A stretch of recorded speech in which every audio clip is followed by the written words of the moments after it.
Travel and Things in association with Sun Destinations, iconic destinations with amazing experiences, present In Conversation with. I am your host, David Batsoffen, and joining me all the way from down under, where almost anything can kill and eat you, from spiders to sharks and even koalas in between, is a man that I have not seen in more than 2 decades, who decided for some reason to take off through Australia in Van-Nilla and do an inordinate amount of mileage in a very short space of time. So joining me today is none other than ex-South African puppeteer Gary Friedman. Gary, welcome to you. Thanks for joining me here on In Conversation with. Why the road trip? I mean, 15, 20,000, what was it? 15, 20,000 kilometers, 50, yeah, in 9 weeks. Did you have nothing better to do? I think it's a reflection, a metaphor of your journey in life, and Okay. I needed to relaunch, and I needed to explore my life again at this Mm. stage in in my age, and it was a very a very interesting journey Mm. because not only did I learn so much Right. and experience so much, but it was very cathartic, and it took me on a road, both physically, the road through Australia, and metaphorically, the road in my own head, and try to give me some direction. Now, I know this is the first of a four-part series that you and I are doing together because I figured that in one 40-minute conversation or 1 half-hour conversation, we weren't going to get through all of this. And I suppose I need to ask you the question at the end of this, of the last part. I'm hoping you found yourself and you didn't have to go all the way to Boulder, Colorado, which is where people of our age used to go to find themselves, except it's on a different continent to where you or I find myself currently. Yeah, no, I definitely achieved a lot and discovered a lot, both about the country, but especially more so about me, and and what I'm doing with my life, and Mm.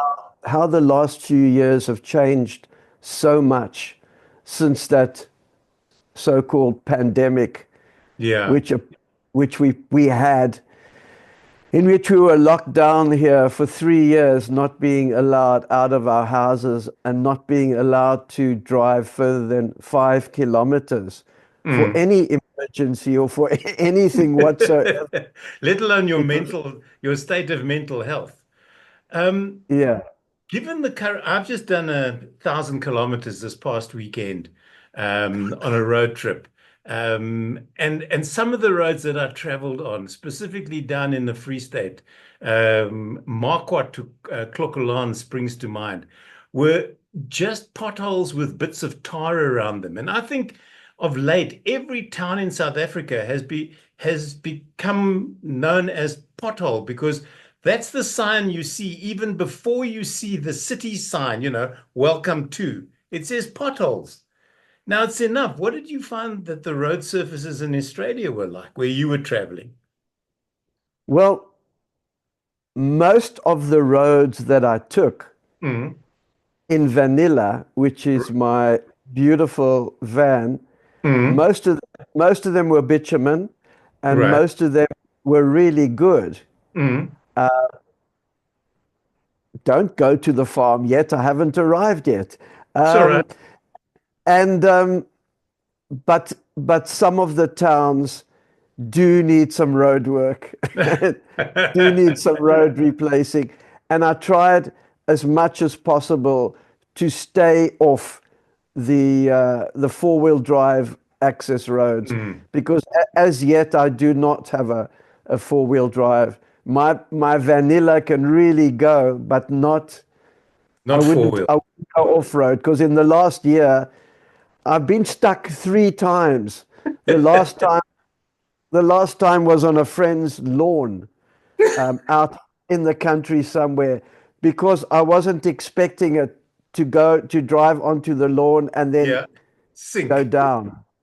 Yeah, and You're driving a van, not a submarine, Gary. well, sometimes you cannot tell the difference when it's raining and stuff.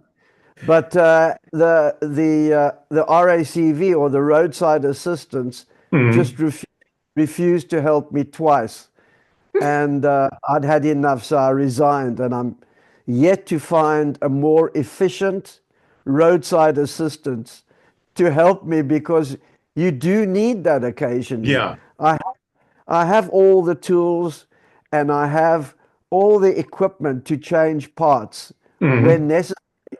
I don't have always the knowledge to change those parts when necessary. You have the box in, but you just have to go. So this is what it is, but where does it go? No, And no, how I does it know go? where it goes. It's just to get some of the screws out underneath those plates, underneath the screws, which are underneath a few more screws. It can be really tricky. And I must say, I have tried in the past year to learn how to Mm, service a car and how to be a bit more hands-on. fair But enough. Now, I'm still not nearly a mechanic of any sort whatsoever. talking about hands-on, this couple looks like they're rather hands-on. What are they doing? I thought it was one of those outback truckers until you said, I'm not at the farm. And then I realized this was a farming implement of some sort rather than a truck. This is most definitely, this is when I left the Mornington Peninsula where I live, and it took me the first day to get to a farm. Mm, And this farm is in Victoria. It's next to a town called Rupanyup, right. which is an area called the Wimmera. And I don't know if you can see the map, but Victoria, this this is all Victoria over here. Right. My my problem is that the map on my one screen is so small. I struggle It's very like tiny here as well, Gary. So crazy to don't get. stress too much about that. I'll try and get in. Oh, Okay. I'm in Adelaide. That's not going to help very much. So I'm trying to find where I live so I can actually show you. Right. Um, I live in a small place called Melbourne, and I live an hour south. So there we go. I found Okay. Melbourne. I've located it, and Yay. this area here um, is called the Mornington Peninsula, and it's Okay. an hour south of Melbourne, and I live there. And so I'm trying to find where I am on the map. Not that easy on a No, tiny, tiny, tiny little screen, but it's definitely further, further south. Gary, don't stress about it. People who are watching can go and look it up if they want to. Come Okay, back to us. so I'm back. Hi. There you go. So All right. So this was an I overnight drove. stop.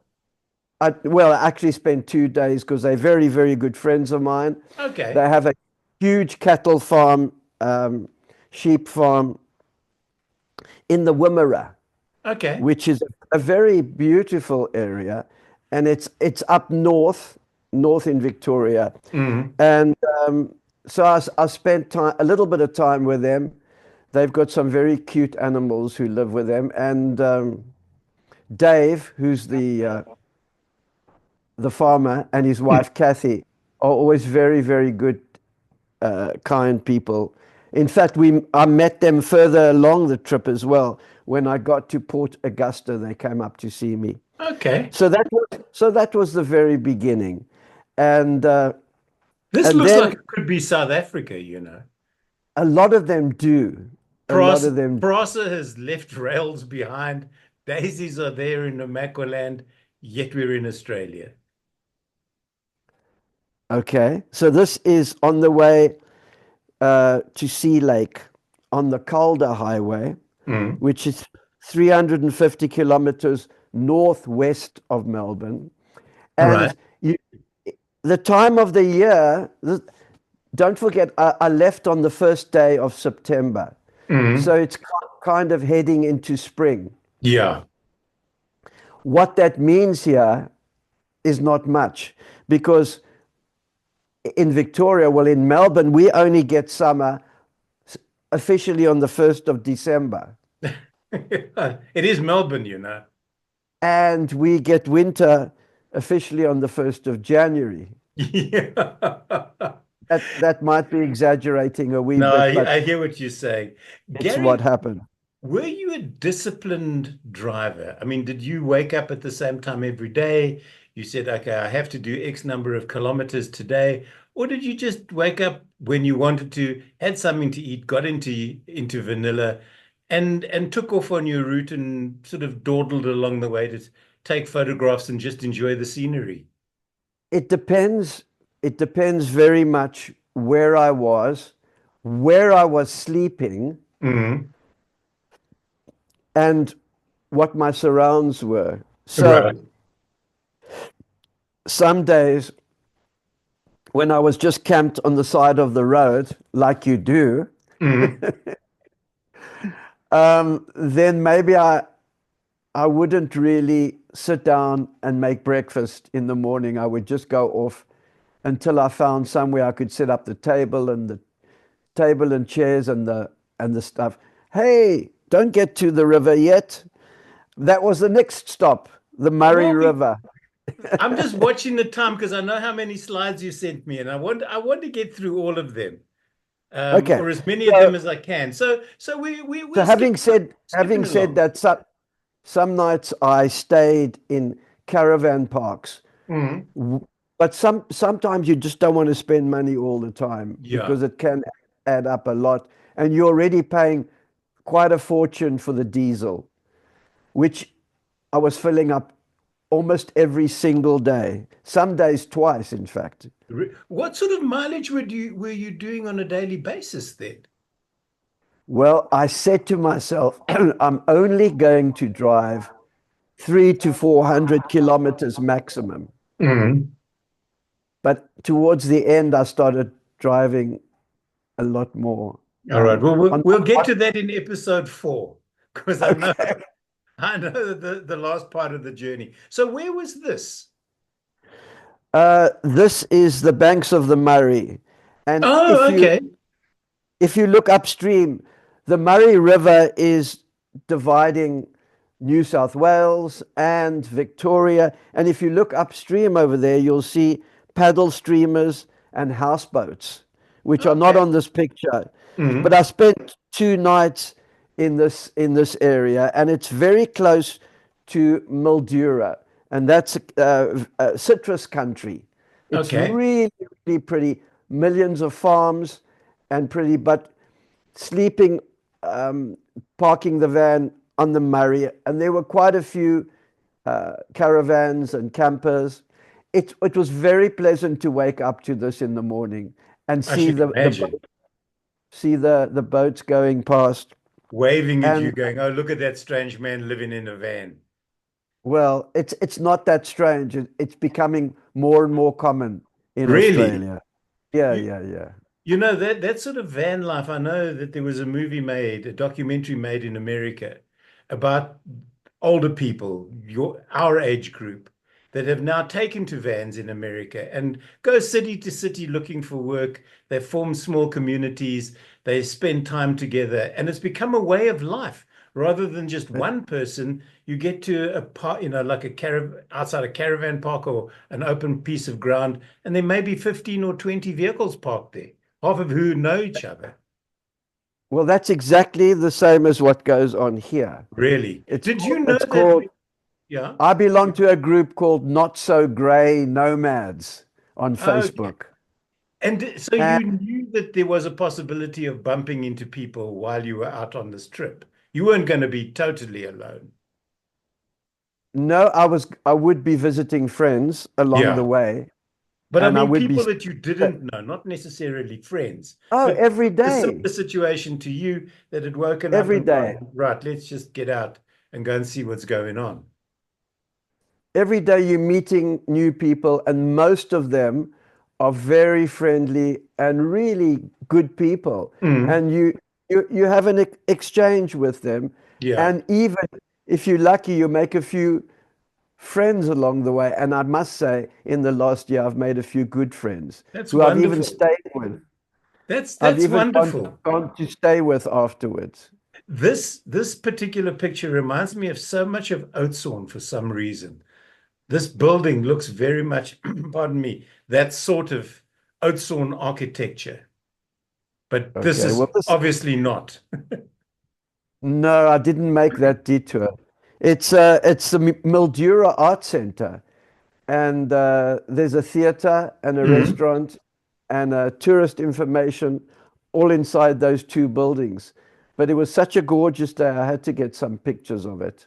I'm sure you had to. Gary, I alluded to the fact that you were a puppeteer here in South Africa and you continued your work when you were in Australia, up until possibly just before COVID. Would there be a possibility of you packing your puppets into Van-Nilla and doing another trip, maybe for educational purposes around Australia, if you could find sponsors? I hesitate.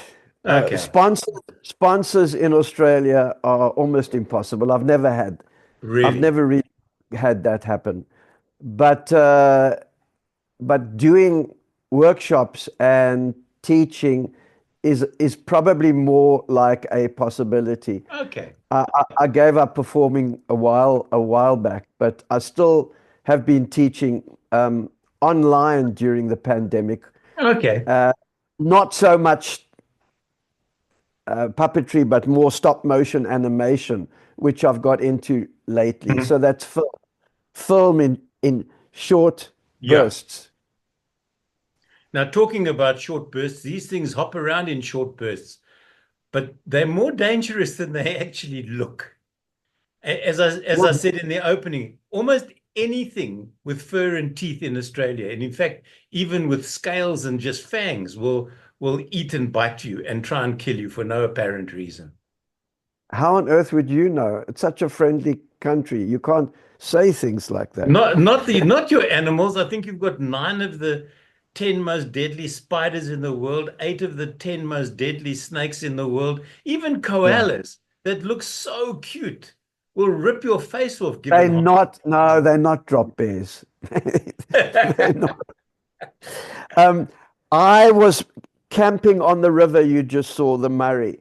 Yeah. But damn, to find that place in when you want to go back and sleep there. For the Mm. second night, I was going back and Google Maps landed me right here in the middle of nothing. And I asked and I pleaded with those two beautiful kangaroos, and they Tell you didn't we. want to know about it. So I had to Just end up reversing and driving all the way back to the road. And eventually somebody guided me to mm. where the campsite was. But did it did you was not easy. yeah. Did you find this a lot, Gary, that those internet maps are not all they cracked up to be? And, people I know have driven off cliffs because they've followed the map conscientiously, not checking where they're driving. They've left a main road, they're crossing a field, there's the sea in front of them, and then they wonder why they plunge off a cliff instead of being in a caravan park or outside a wimpy. Well, outside of Wati, A wimpy. I'm sure you have them. Those, are you calling me a wimpy? no, you remember the wimpy Yeah, I do. roadside Uh, restaurants. does that still exist? Yeah, oh, yes, indeed. All right. So the story is I found my way back to the river, but it's very often when you're not in a central location, not near a town or whatever, Yeah. Google can get it wrong. It's really tricky. and I did get lost a few times. In fact, on my last trip up Mm. to Queensland, it was a day where it was pouring with rain, and it took me through a forest, and I got stuck. I got completely stuck in the mud and had to pray that someone would come along and tow me out. And that was the times before I had a radio. Mm. At least now I've got a radio, so I can speak to the truckies, I can speak to passers-by. I would not recommend anyone traveling without a Without it, UH yeah. with it. It's so important. Now, talking about traveling, this is something that you and I, but when we set this whole thing up, you said to me you'd never seen the movie Priscilla, Queen of the Desert. Yet I had never. you have it now, but you found yourself in a situation where you ended up where the movie was shot, but by accident, not by design. I ended up in Broken Heel or Broken Hill for the on the 30th anniversary of Priscilla. And that was completely mind-boggling. It was just the day that I arrived. They Mm, were having the 30th anniversary party. And at 12 o'clock at night, the train was coming in from Sydney right. with all the broken heels. Unfortunately, the train was delayed and I could not, after driving, I couldn't stay up any longer. So I had to go find a place to sleep. But apparently there were hundreds of these amazing queens coming into the hotel. It was the Mm. Palace Hotel, so well known, on the 30th anniversary. And I was told when I was there, this would be the last time Oh. because they're having a party every single year on the anniversary. Mm. And I don't know if you've read in the news, they've located the bus.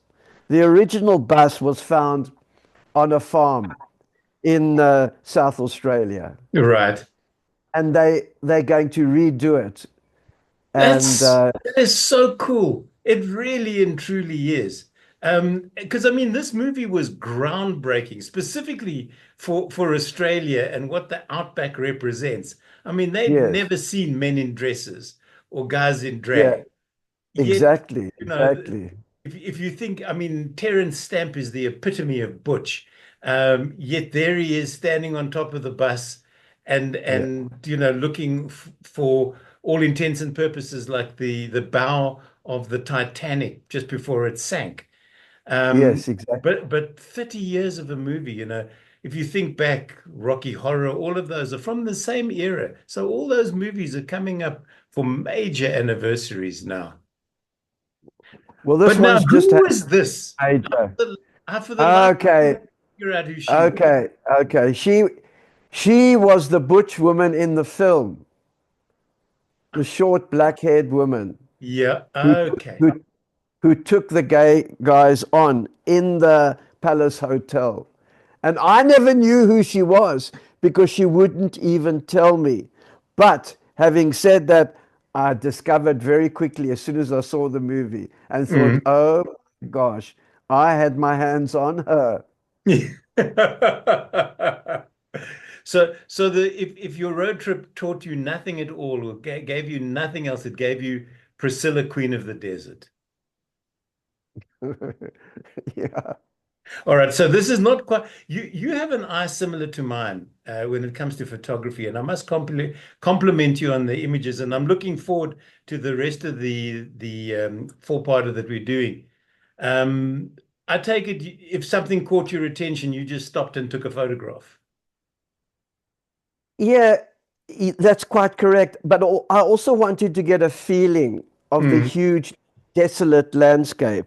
Because one thing I want to say, and that's once you got through this part of South Australia, right. eventually however, I must just contradict myself. The the Broken Hill is in New South Wales. So I had Right. to cross the border. I made a huge detour to get there because people said you cannot go up north without visiting Broken Hill. So I Okay. made this massive detour, which took me a whole day. And then I had to go all the way back, retrace my steps all the way back to get to Port Augusta, which again is in South Australia. So I had to Okay. do a big spin around. This here, yeah, well, you can see it's all large, it's all big, Yeah. and desolate landscapes. And once you get to North Australia, to Northern Territory, this is incredible. But you can drive for 5 hours without seeing one petrol stop or a place to eat or Really. anything. There are stops Mm. which are called truck stops. So Yeah. you can stop there and take a break and relax. And they all are in the middle of Oh, the wow. hot, barren desert. Okay, so there's some names that we recognize. I'm not rushing through these. I'm just watching the time because I don't want us to run out. Alice Springs, of course, everybody knows, and Cooper Pedy, I think, has now become, or Cooper Pedy has now become well known because of the opals, and there is the Opal Hunters TV series that we have here. So we know about it, and I take it Well, there's Cooper Pedy. I was very confused by this place because I thought I was in Hollywood. Um, the extraordinary thing about Cooper Pedy is most of it's built underground. Because of the heat, people live underground. Well, Oh, there you go. that's the most, hang on, whoa, that's the most famous drive-in you've just missed. There you go. And, and the funny thing about that drive-in is you can only watch half a movie. Don't tell me So it you still works. Well, apparently they're restoring it, but the gag is you can go there and watch half the Off a movie on the movie. Thursday and the other half on the Friday. They just move the projector From slowly. side to side.